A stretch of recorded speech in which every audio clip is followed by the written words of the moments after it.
আমার এই কজি লাইফে আজ সারাদিন অনেক কিছু করলাম। স্টার জলসা জি বাংলা সিরিয়ালের নায়িকাদের মতো সেজে গুজে রান্নাবান্না করতে গেলাম। হালকা করে কম্প্যাক্ট পাউডার, চোখে হালকা করে কাজল, হালকা লিপস্টিক দিয়ে সেজে গুজে সোজা রান্নাবান্না করলাম। হে এভরিওয়ান, আসসালামু আলাইকুম। শুরুতেই আমার সব মশলা যেগুলো আমি পেস্ট করে সুন্দর করে রেখেছি, আজ আমি জায়ানের জন্য রান্না করব কবুতরের মাংস, তাও আবার মাটির চুলায়, যেটা আমার মা আমাকে বানিয়ে দিয়েছে। চুলাটা প্রপারলি এখনও শুকায়নি, তাও কি সুন্দর জ্বলছে দেখুন। ফার্স্টে কড়াইটা বসিয়ে দিলাম অ্যান্ড তাতে তেল দিয়ে দিলাম। এত সুন্দর জ্বলতেছিল, আমি ভাবতেই পারিনি এই কাঁচা মাটিতে এত ভালো জাল ধরবে। আমি তো সত্যিই অবাক। ফার্স্টে তেলের ভেতরে কাটা পেঁয়াজগুলো দিয়ে দিলাম। পেঁয়াজগুলো ব্রাউন কালার হওয়া পর্যন্ত ভাজতে থাকবো। তারপর আস্তে আস্তে করে যে পেস্ট করা মশলাগুলো আছে সব অ্যাড করব। সাইডে দেখুন আমার মায়ের হাঁস, আমার জায়ান সবাই আমাকে সঙ্গ দিচ্ছিল। আর জায়ান তো অনেক বেশি এক্সাইটেড ছিল, কারণ ও নিউ চুলাতে রান্না করছে।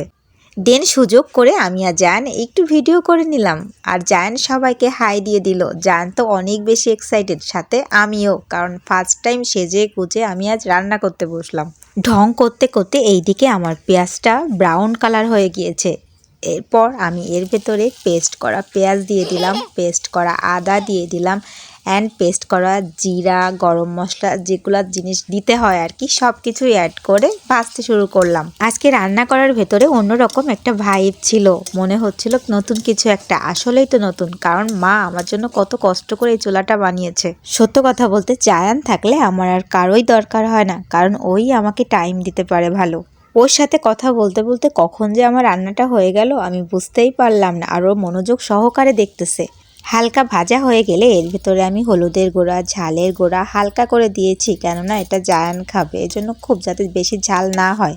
মশলাটা দেখুন হালকা ভাজা ভাজা হয়ে আসছে আর তেলও ছেড়ে দিয়েছে। এখন এর সাথে আমি অ্যাড করব সেই কবুতরের মাংসটা। কবুতরটা অনেক ছোট ছিল এবং অল্প রান্না, ফার্স্ট টাইম আমি কোনো মাংস রান্না করতেছি, তাও আমার চুলায়। সব কিছু আমার অন্যরকম একটা ফিল হচ্ছিল। এরপর আমি আলুগুলো অ্যাড করে দিলাম, দেন ভালোভাবে আমি কষিয়ে নিলাম। কষানো হয়ে গেলে পানি অ্যাড করে দিলাম, ঝোলের পানি, বেশি দিব না, যেহেতু কবুতরটা বাচ্চা কবুতর, ওইভাবে পানি লাগবে না।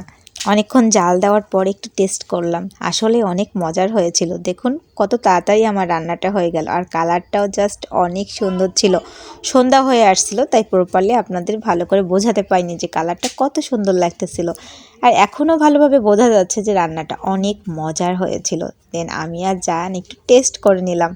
ফার্স্ট টাইম রান্না করলাম এবং ফার্স্ট টাইমই অনেক মজার হয়েছে। তো আজকের ভিডিও এই পর্যন্ত, ভালো থাকবেন, আল্লাহ হাফিজ।